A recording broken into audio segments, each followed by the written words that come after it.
Je m'appelle Jérémy Burgdorfer et on est au domaine du Paradis, à Satigny, dans la campagne genevoise.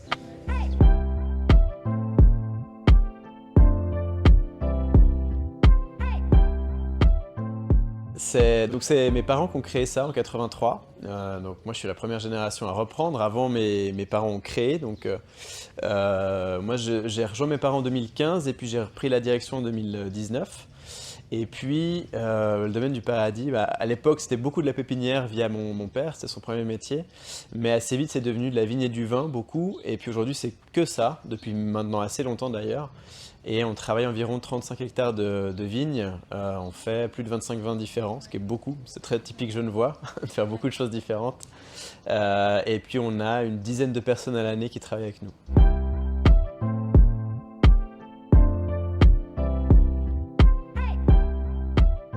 J'ai pas toujours été dans le vin, j'ai même pas du tout été vraiment dans le vin jusqu'à reprendre le domaine, enfin jusqu'à rejoindre mes parents. Moi j'ai fait un parcours assez classique, j'ai fait beaucoup de sport quand j'étais plus jeune, j'ai fait une maturité en biochimie parce que j'adorais ça. Et puis j'ai donné un peu de temps à mon sport avant de finalement revenir aux études.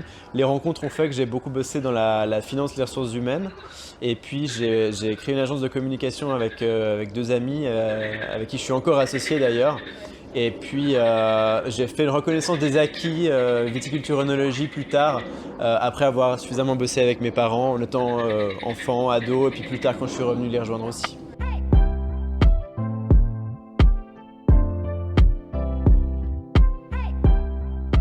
Alors la philosophie du domaine, elle fonctionne beaucoup sur le plaisir. Tu veux que j'arrête les grenouilles? Ok. Non, la philosophie du domaine, ça fonctionne beaucoup sur les émotions, sur la passion. Mes parents avaient installé cette signature de marque de vin d'émotion et de passion. Nous, la vraie raison d'être aujourd'hui, vraiment, c'est de faire vivre de belles histoires. C'est d'en vivre pour nous et d'en faire vivre pour les autres. Et on se rend compte qu'avec le vin, on arrive à faire ça. Donc en fait, c'est vraiment une espèce de baguette magique à plaisir. Et pour nous, le plaisir, c'est autant le plaisir simple que le plaisir grandiose, quoi. C'est même parfois surtout le plaisir simple. On décomplexe beaucoup les gens qui viennent déguster ou découvrir les vins chez nous sur le j'aime pas ou sur savoir ou pas parler d'un vin. Nous, ça nous est égal. Ce qui nous importe, c'est que les gens prennent du plaisir avec ce qu'ils dégustent chez nous. Et je trouve qu'on reçoit beaucoup de gens en dégustation et je trouve que le vin il véhicule cette espèce de complexe de si tu sais en parler, t'es le roi du monde et si tu sais pas en parler, t'es vraiment nul, quoi. Alors qu'en fait, moi je comprends pas, il y a rien d'autre. Je veux dire, tu dégustes une côte de bœuf, si tu sais pas retrouver comment a été nourrie la vache et puis où elle a été abattue, plein air, pas plein air, tout le monde s'en fout. Mais alors pour le vin, par contre, si t'arrives pas à décrire les arômes et les machins, t'as l'impression que ça te complexe. Et moi, je trouve ça très dommage parce que ça n'a pas lieu d'être. C'est d'abord un outil de plaisir. Donc, on commence par demander aux gens s'ils aiment pas. Et heureusement qu'ils aiment pas tout. Parce que voilà, comme je disais, on a 25, 26 aiment tout. C'est soit des menteurs, soit on va avoir un problème de stock. donc ouais, c'est un peu ça. Le plaisir, c'est important.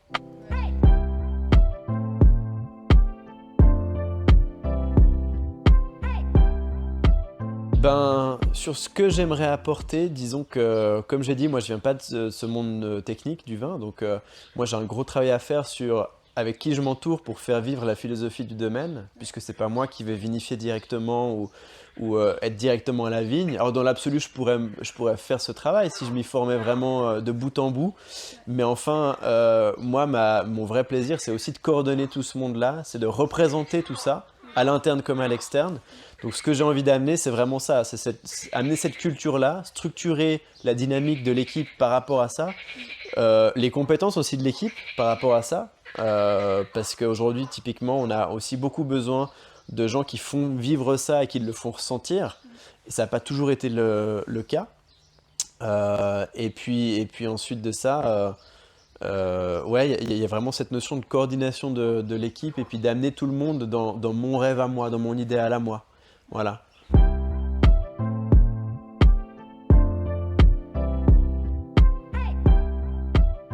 Très très peu. Nous, on exporte très peu. Quand on exporte, c'est de l'opportunité, c'est-à-dire qu'on est venu nous chercher pour ça et on répond à la demande. Mais on démarche pas activement pour l'export. aussi par manque de temps, parce qu'on dédie beaucoup de temps à notre marché domestique et parce qu'on voit des plus grandes opportunités sur le reste de la Suisse romande et notamment aussi sur la Suisse allemande avant d'aller vendre à l'étranger où on est vraiment sur du marché de niche et on se retrouve vite un peu coincé si on y va avec les entrées de gamme parce que en termes de coût de production et donc de prix final, on est trop cher sur des entrées de gamme et donc il faut vite aller sur des plus hauts de gamme, mais sur les plus hauts de gamme, on n'est pas forcément pertinent parce on a un gros déficit de réputation en termes d'image à l'étranger, quoi. Ouais. Donc il y a beaucoup de barrières, c'est ça que je veux dire. Et donc sur l'exportation, ouais, c'est par opportunité. On en a un peu, Canada, Chine, voilà. Mais on vient nous chercher pour ça. Cool. Ouais. Ouais. Je pense que c'est valorisant d'avoir Oui, son c'est image à chouette, ouais. l'étranger comme ça. Ouais, c'est agréable, ouais. C'est improbable surtout. Ouais, ouais, On est au stade où c'est improbable de voir notre vin ailleurs qu'en ouais, Suisse, ouais. quoi. Je pense que dans ce monde assez professionnalisé et puis carré de la sommellerie aussi, je pense qu'on commence à voir le vin suisse comme un petit marché de niche, c'est-à-dire qu'on peut trouver plein de belles pépites, des trucs qualitativement super intéressants, parfois super inédits aussi, et qui amènent ce petit effet waouh.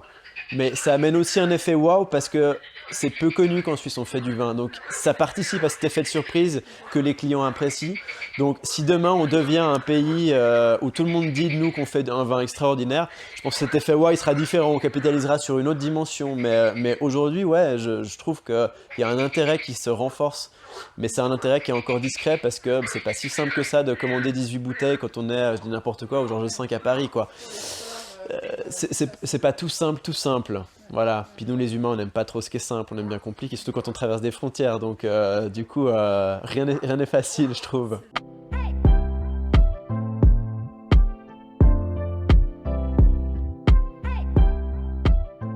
Ben, avec Zep et sa femme, en fait, bah, c'est des bonnes connaissances des amis de mes parents. Et du coup, quand ils sont devenus propriétaires cette maison, donc la maison de la campagne Massay à l'avenue d'Aïr, donc en plein centre-ville de Genève, en fait, c'est sur la commune de Genève. C'est une maison qui est historique, elle est classée au patrimoine, il y a beaucoup d'histoires sur cette maison. Puis quand ils se sont renseignés, ils ont vu qu'il y avait des vignes en fait à l'époque en contrebas qui n'existent plus, ils ont été arrachés au cours du XXe siècle. Et mes parents les ont beaucoup taquinés là-dessus en disant mais on pourrait en replanter, ce serait sympa. Eux étaient un peu froids parce que ils pensaient que c'était une grosse usine à gaz administratif. Puis finalement on a réussi à gérer le problème administratif, on a eu l'autorisation de planter. Et c'était génial, parce que j'étais hyper content de se dire, bah, on va se lever tous les matins, et puis en ouvrant les volets, on a une parcelle de vigne en dessous, c'est fabuleux. Et donc on travaille cette parcelle-là pour eux, et on a planté des cépages qui sont typiques de Côte-du-Rhône, en tout cas en blanc, on a fait Marsanne-Roussanne, on fait un assemblage, donc qui s'appelle la Châtelaine Blanche, parce que la région s'appelle Châtelaine.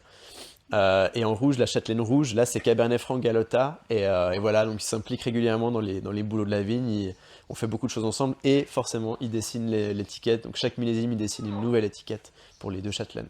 Ouais, c'est une Voilà. belle histoire. Ouais, c'est chouette, c'est cool, c'est agréable parce que c'est la confrontation d'un monde très artistique avec un autre monde très artistique sur deux produits qui souvent cohabitent pas plus que ça, enfin la bande dessinée et le vin, Ouais. c'est oui, il y a, mais c'est pas forcément quelque chose. C'est pas une association très naturelle dans l'esprit des gens. Donc là, c'est une chouette plus-value pour nous. On est content.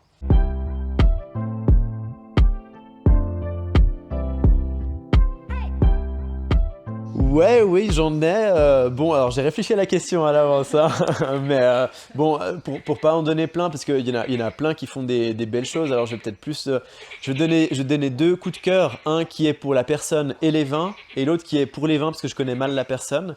Alors sur Genève, je vais dire même à Satigny, je vais dire Nicolas Bonnet. Qui est un ami, quelqu'un de très précieux pour moi et de manière générale pour mes parents aussi. C'est une relation très chouette. Et puis en plus, il n'a pas de vin à vendre parce qu'il vend tout. Donc, ça créera un peu de frustration chez tes auditrices et tes auditeurs. Mais par contre, je crois qu'il accueille volontiers sur rendez-vous. Mais voilà, c'est un personnage à part et c'est des super produits et une philosophie qui est très intéressante, très tranchée aussi. Ça fait du bien de temps en temps. Et puis sinon, pour le coup de cœur sur les vins, là, je pars sur le Valais. Enfin, j'en ai deux sur le Valais et sur Vaud. Sur Vaud, c'est les Frères Dutruy, que je connais un peu, à qui j'ai un chouette contact et que j'apprécie bien. Et ils ont une cave juste de dingue, quoi. La nouvelle cave qu'ils ont construite, elle est hallucinante et je trouve qu'ils font des super produits. Donc moi j'ai beaucoup de plaisir avec ce qu'ils font et à échanger avec eux. Et puis que je connais très mal personnellement et que j'aimerais mieux connaître, c'est Sarah Bess à Martigny. Où là, j'ai quelques fois dégusté, mais dans des salons quand elle était présente, et j'aime beaucoup ce qu'elle fait. Il y a plein de trucs que je trouve vraiment formidables. Moi, j'ai pas vraiment connu la transition du avant-après parce que j'ai commencé à déguster il y a 2 ou 3 ans et j'ai commencé à lui acheter des vins à peu près 2 3 ans aussi. Donc, c'était déjà vraiment elle aussi en cave. Donc, j'ai pas vraiment vu l'évolution de sa pâte et la pâte de son papa.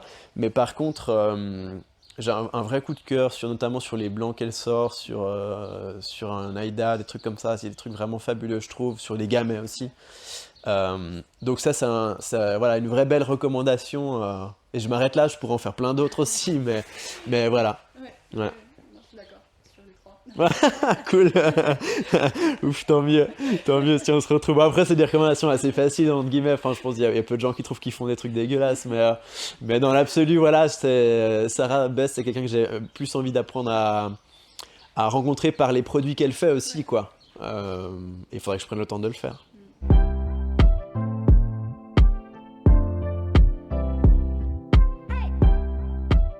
Oui. Alors bon, moi je suis pas très alcool fort. Par contre, oui, bière, cidre.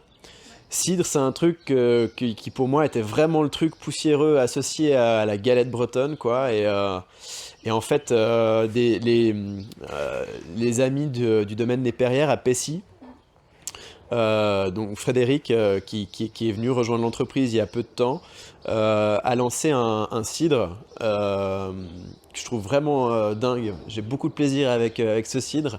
Alors ça me réouvre un peu l'horizon, donc justement, voilà, le journal du cidre va m'aider aussi. Mais voilà, alors ouais, c'est un petit plaisir. Après oui, il y a plein de petits trucs à droite à gauche, mais c'est assez marginal, des bons jeans, des choses comme ça. Puis maintenant, je trouve qu'on est dans une période où depuis quelques années, il y a cette petite passion pour se mettre les mains dans les alcools.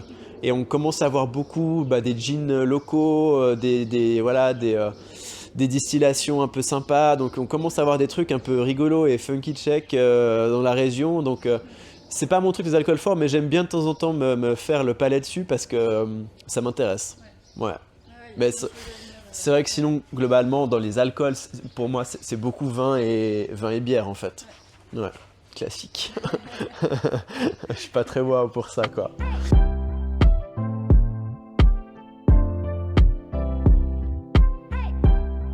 Un mot de la fin. Non, je dirais que moi, voilà, j'ai eu du plaisir, c'est cool. Merci d'être venu à ma rencontre et à notre rencontre, quoi. Et puis, pour le coup, non, je suis content de participer à la belle histoire qu'est le domaine du paradis qui a été lancée par mes parents et j'espère la maintenir en vol et permettre à des gens qui gravitent autour de nous de vivre leurs belles histoires eux aussi, quoi. Voilà.